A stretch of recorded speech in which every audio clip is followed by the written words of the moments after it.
thì tức là chưa có một niệm nào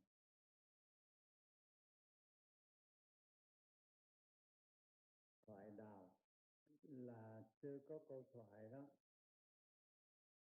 là trước khi chưa có câu thoại mới là thoại đạo. Before there is any Bây giờ word đừng có that lấy is câu đây considered làm Hautou. tượng để mà nhìn, để mà So hỏi. we use Những chỗ mà chưa có câu thoại mới gọi là thoại đạo đó. Chưa có câu thoại đó thì tức là chưa có một niệm nào. when the stage when there is no words or no thoughts, Cũng gọi là thoại đạo. we also call Cũng gọi that là stage thoại đạo as trong thức. Hautou, or the tip of Thì nhìn ngay chỗ đó. the 100 centimeter pole.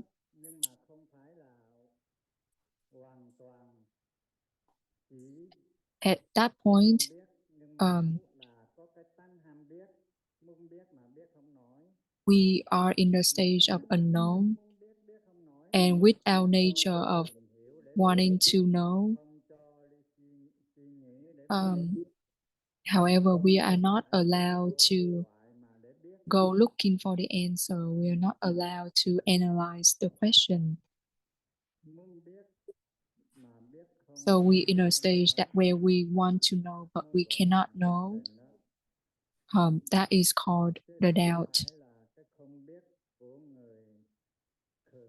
It's not the same as the not knowing of a silly person or a sleepy person or a dead person or a person with mental illness.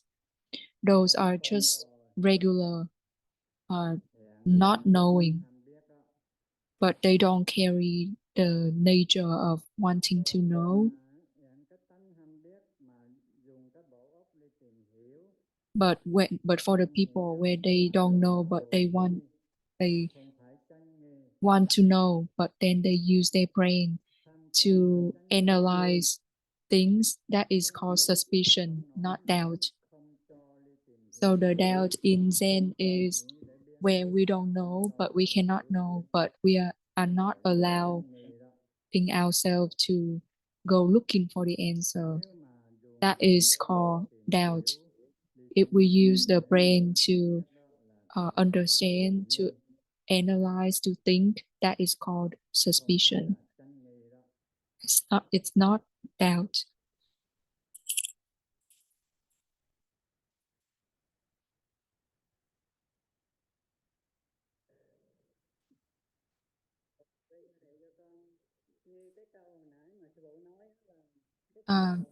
Master, when you just said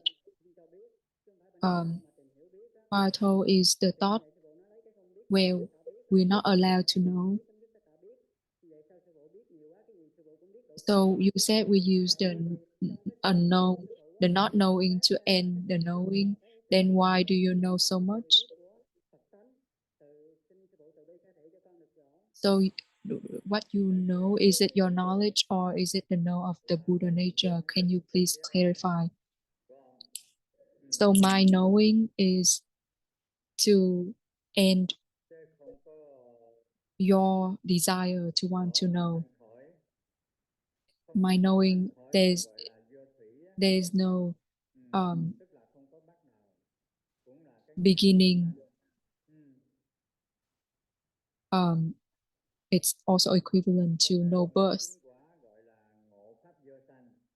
That's why the people who achieve, makes the achievement, they call those people who realize the Dharma of no birth.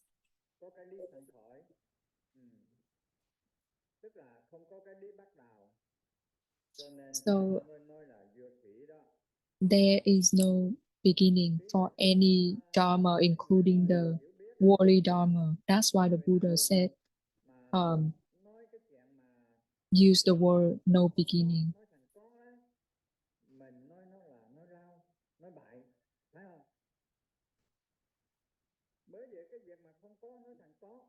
So in our normal life, if there is something that didn't happen but some that it happened, then we would say that person is lying. So here now, if we say there's a beginning, then there should be a stage where there's no existence, then it starts to exist. That's called the beginning. So when we say if there's a beginning, it has to start from the place where there is none.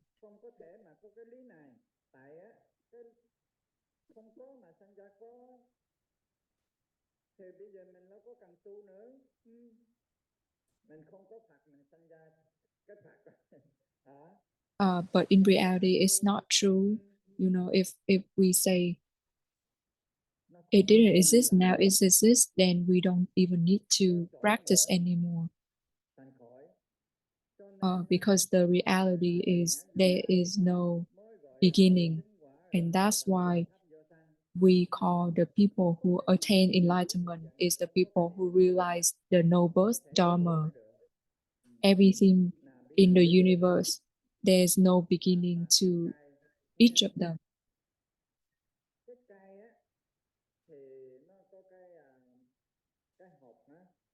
For example, this thing is made from the tree. The tree has they grow from a seed. So if we say the beginning is from the seed of the tree, is that right? No, it's not right, because without a tree, we won't have the seed either. The tree also give rise to the seed. So the tree is born from the seed, and then the seed is born from another tree. So there's no beginning to each of them. That's why we talking about the meaning of the no beginning. So everything on earth, there is no beginning to them. If we say there's a beginning, that would be an illusion. It would be not true.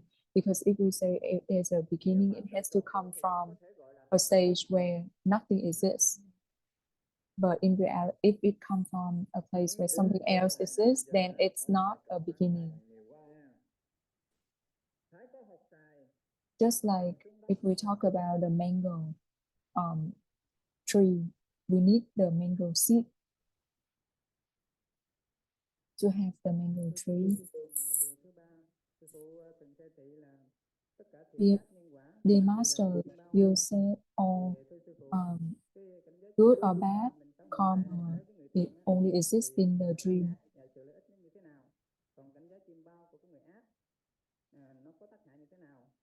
So the realm of dream or a good person versus a bad person, what's the difference? So the dream, when you close your eyes, it uses one consciousness, and then the dream, when you open your eye, it uses two consciousness. If you cannot break out of the dream, then you will have to endure the retribution of your karma in the dream. Just like a person who cry in their dream, when he wake up, he still have tears in his eye. That means there's stuff that happened in the dream, right? Like if he was scared in his dream, his heart beat really fast. Then when he awake, his heart still beating fast. Or when he dream of being beaten by other people, he feel painful as well. So that is talking about our closed eye dream. So the open eye dream is also the same. If we create a bad deeds in the dream, then we have to go through the bad karma. Only when we awake from that dream, then we will be able to move away from the cause and effect of the dream. If we cannot get out of that dream, then doesn't matter what body we in, whether the human, animal, we still have to suffer the consequence of the dream. So the six realms of reincarnation are within the dream. So the Buddha awakened from the dream. That's why he was able to liberate the suffering of that dream. Right now, we're still in the dream, and we still, live in the dream, like eat, sleep, work. So we cannot negate the theory of the dream. We cannot not doing things within the dream.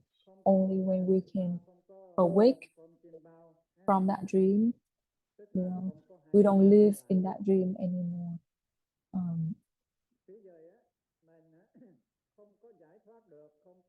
Right now, we cannot liberate ourselves yet, cannot control ourselves yet. That's why we are challenged a lot by our assumption. We assume this is good, assume that is bad, assume this is real, this is Buddha, assume the other one is sentient being.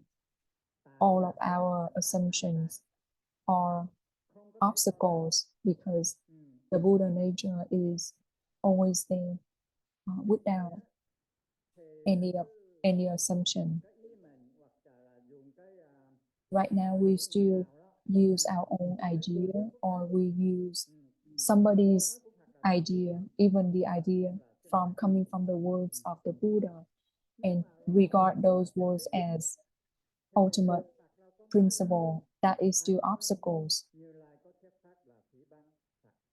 If the Buddha consider his words as the ultimate truth, he wouldn't say, anyone said if he give Dharma, that is to talk wrong about him. And he wouldn't say that over the 49 years, he didn't say any words.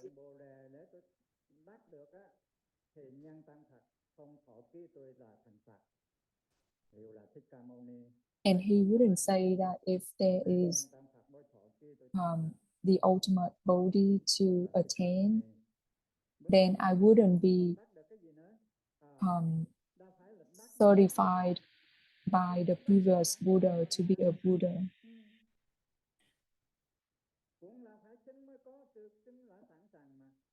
So everything is ready.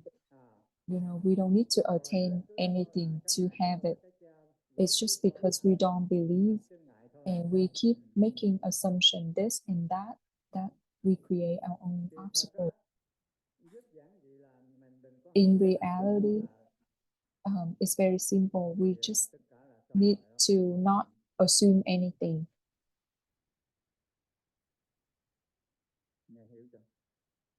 You understand?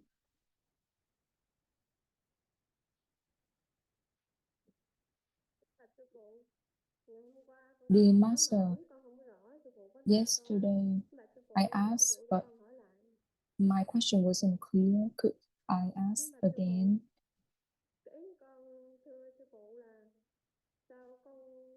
My question is, why I don't feel any improvement on my practice? You said Zen doesn't allow us to know, but I feel like the more I practice, the more I know. And I feel like if I know more, I cannot reach Hautou. And from there, I wasn't able to believe in my mind. Could you please help me out? If you know you improve, or if you know you not improve, those are still knowing. If you practice diligently, continuously, you wouldn't even know about whether you have improvement or not. If you keep the doubt, then even the time pass by, you are not even know it. It's because you cannot maintain the doubt. That's why there's that create a lot of knowing this, knowing that. Those are illusions. When there are illusions, that means the practice is not continuously. That's why there's gaps in your practice. If the practice is maintained continuously, then improve or not improve, you won't be able to know. That means you are able to maintain the doubt. That means you don't know. Right now, you still know whether you improve or not. Though I still knowing, and knowing is not doubt.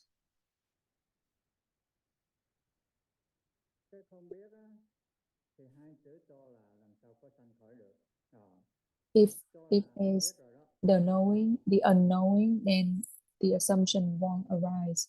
When you have certain assumption, that means you already know. You assume this is the right way, this is not the right way.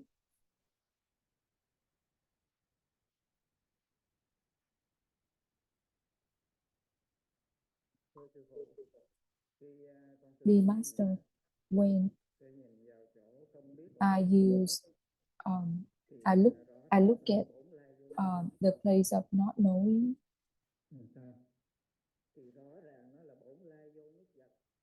I feel like it's very clear that originally there is nothing, but I see those very clearly. There's no illusions, there's no thoughts. Master said, no, that's not right. Whatever you see is not right. I feel like the place I look at, that place doesn't have anything. No thought, no illusion. Master said that saying of the sixth patriarch is to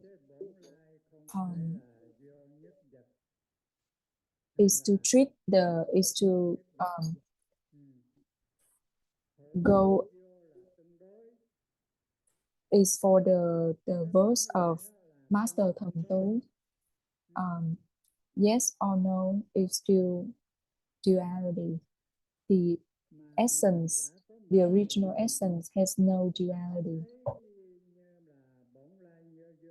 When you have such a thought where you see that the original essence has nothing, that means you already know. So that is not the doubt.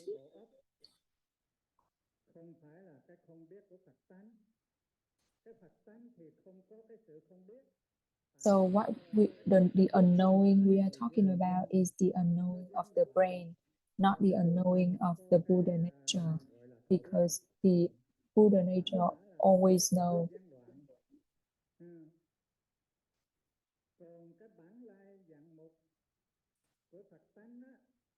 The original face of the Buddha nature has no duality.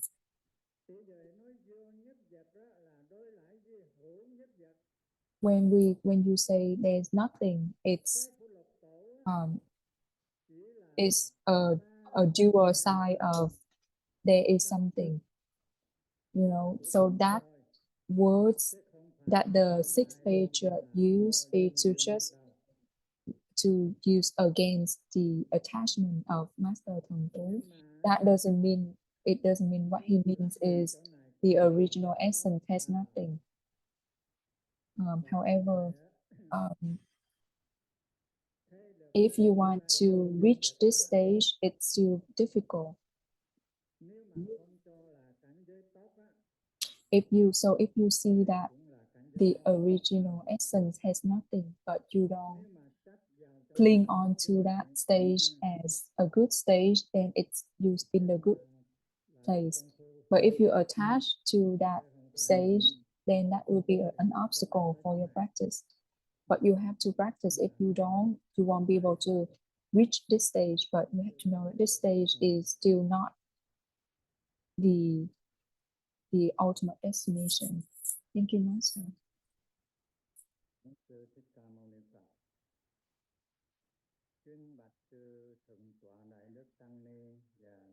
Nam mô Shakyamuni Buddha.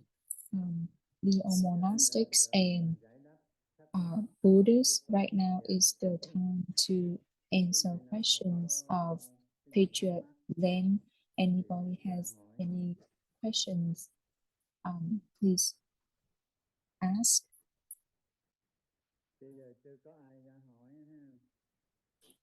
If no one has question yet, I would like to introduce the Surangama, the translation of the Surangama Sutra, translated by me.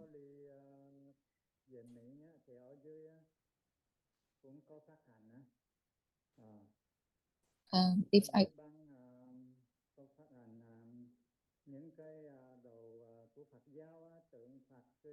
we have here a lot of books and stuff, things related to Buddhism. Those belong to the temple, but they also help me publish the translation that I did for the sutra. So the Surangama Sutra, out of all the sutras, explains very clearly and completely.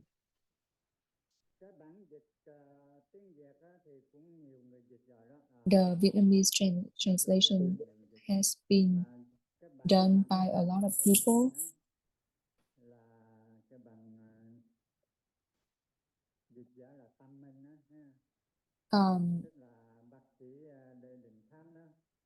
There is one translator named Tam Minh, also known as Dr.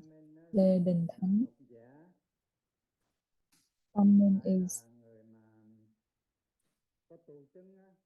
is still just a researcher. He's not a person who actually practiced to attain anything. Also, he's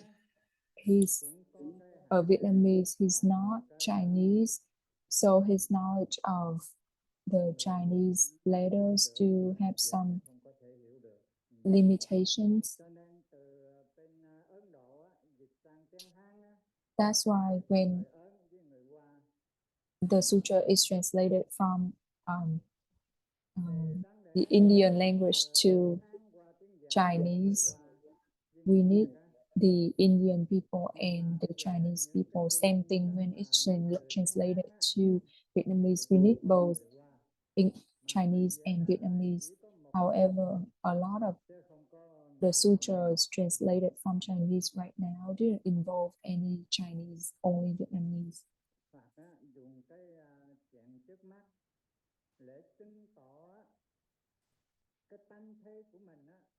The Buddha used examples to illustrate that our seeing nature exists forever. It doesn't have beginning or ending. The person who translate or preach the Surangama Sutra, lots of them didn't say this very clearly. They just pass by.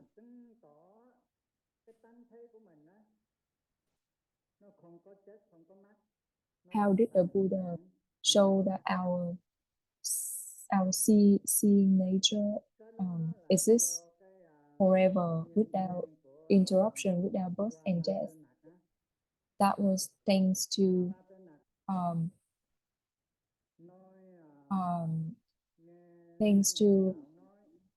the King Pasenadi. King Pasenadi's here some other people said that when the body died, then everything died, all of our nature died. Is it correct? the Buddha said, no, that's not true. Anything that change, that move, will die. But anything that doesn't move, doesn't change, then it won't die.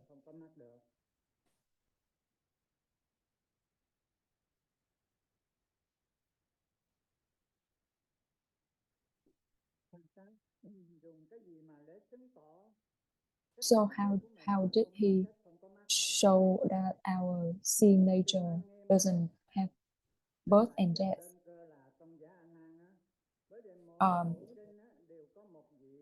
The Surangama Sutra has a representative that is Master Ananda. He represents like all of the audience to ask the Buddha. That way we have the sutra. So the Buddha wants to show that our seeing nature exists forever. He has to prove that nature doesn't move. And he used the hand hold open and close, and ask Ananda, do you see my hand open and close? Hold on and let go. He said yes. So is it that my hand hold and release, or is it that your seeing nature hold and release? No, only your hand hold and release. My seeing nature didn't move, so it didn't hold or release at all. That means the hand of the Buddha has, have hold and release, but the seeing nature doesn't have any movement, so he doesn't hold or release anything. So this is just talking about the seeing nature of Ananda, while the hand is the hand of the Buddha. So those belong to two different people. So now he changed a different thing. He used his aura and show at his left and right hand. And then Ananda keep looking at his left and right hand. And then the Buddha asked, why did your head keep moving left and right?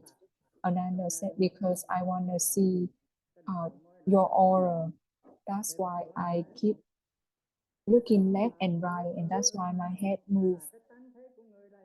So is it that your head moved, or is it that your seeing nature moved? My head moved. My seeing nature doesn't even have stillness, then why it doesn't even have movement either? So that shows that even if it belongs to the same body, which is Ananda, his head moved, but his seeing nature doesn't move. When his seeing nature doesn't move, it means it doesn't change. That means it doesn't disappear. Then it means it exists forever. So that seeing nature also represents the Buddha nature. So that's why we said the Buddha nature exists forever.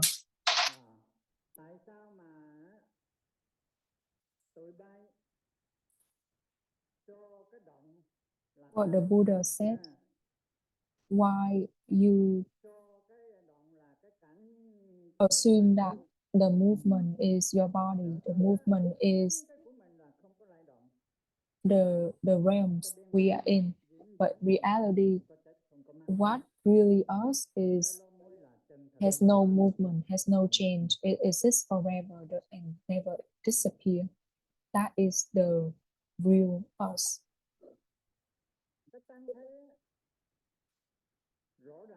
The seeing nature, clearly, it's not the eye.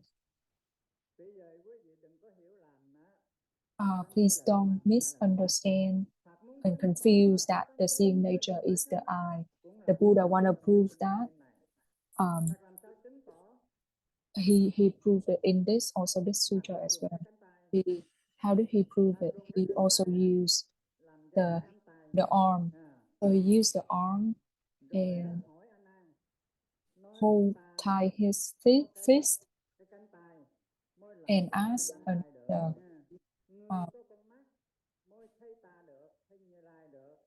I have the arm, that's why it gives rise to the hand. You have the eye, that's why you see me. Or is it that these two things the same? Ananda said yes. Then the Buddha said no, they are not the same.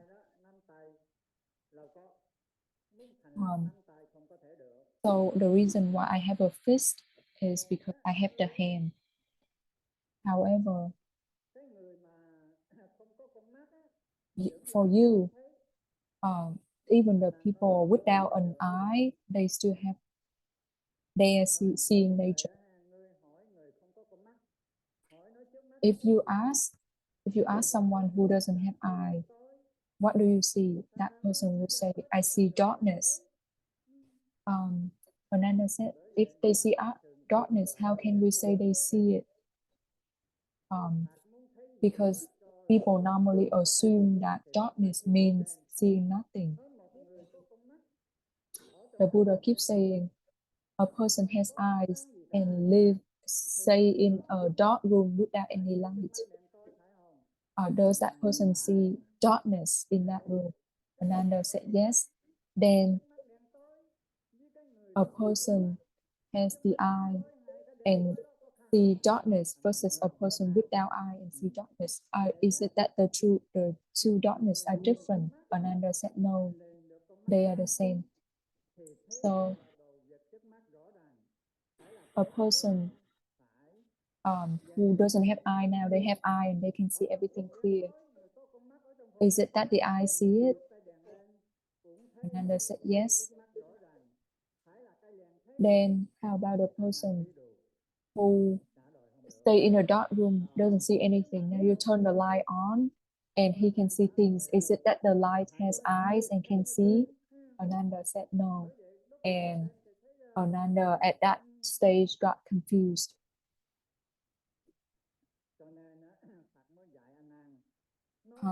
So the Buddha taught Ananda that the light has the function, has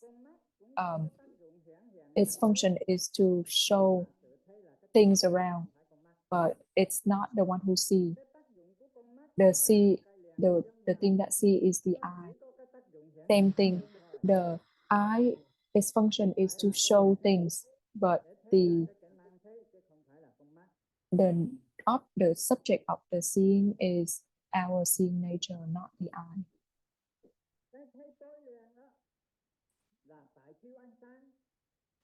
When we see darkness, it's because there's lack of light. Just like even the one with eye in the dark room, we see darkness. Same thing with the person without the eye. It just means that there is a lack of light. It doesn't mean that they don't have seeing nature. If we say the person in the darkness cannot see light, if we say that they cannot see, then even when there is light and they see things, we have to say that they cannot see.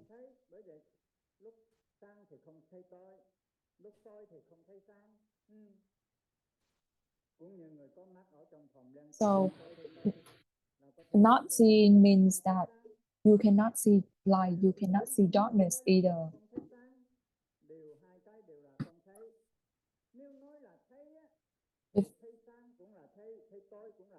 But if we say that we see light, it means that we also see darkness as well.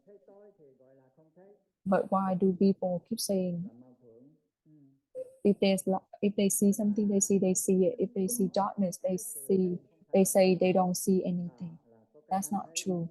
So that proves that the seeing is not from the eye, it's from the seeing nature. So the sutra proved that the seeing nature exists forever beyond time and space.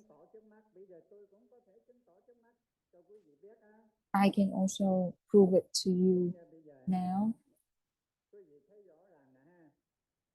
Just like right now. you see everything, right? You see the vase, you see the Buddha statue, you see all the audience at this retreat. Everyone see at the same time, meaning that seeing nature is everywhere in space. If it's not across space, then each of the person will see each part. But if it's already across space, then we cannot pinpoint which place the seeing nature is.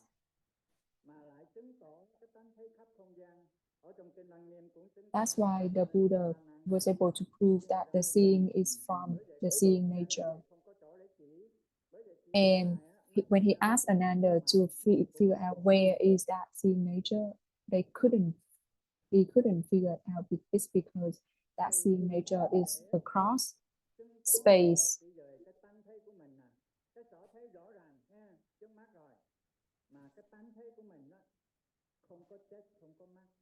So we can prove that our seeing nature exists forever. This body can die, but the seeing nature doesn't move, doesn't change. It exists forever across time and space. No birth, no death, no ending. The other year when I visited Australia, there was a Buddhist in Australia asked, you said my seeing nature doesn't die.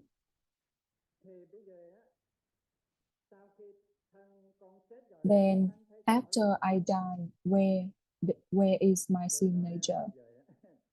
Where will my seeing nature be? I told him, now let's not talk about the death yet. Let's talk about now that you're alive. You're still alive, right?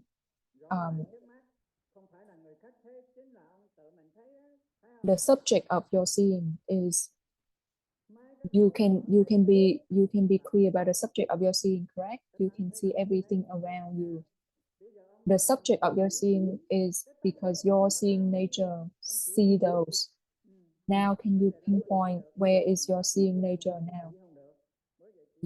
You cannot point it out because it's across time and space. It's everywhere. You cannot pinpoint it. Now that you're alive, now that you're alive, your subject of seeing is clear. You are the one who sees, not anyone else. But you can still not able to pinpoint where your seeing nature is, let alone after you die. How could I pinpoint your seeing nature, right? Because right now you're alive, you cannot even pinpoint where your own seeing nature is. Then even if the Buddha is right here, right now, nobody can point to where it is after you die. And because there's no place that we can point at, that means it's across time and space.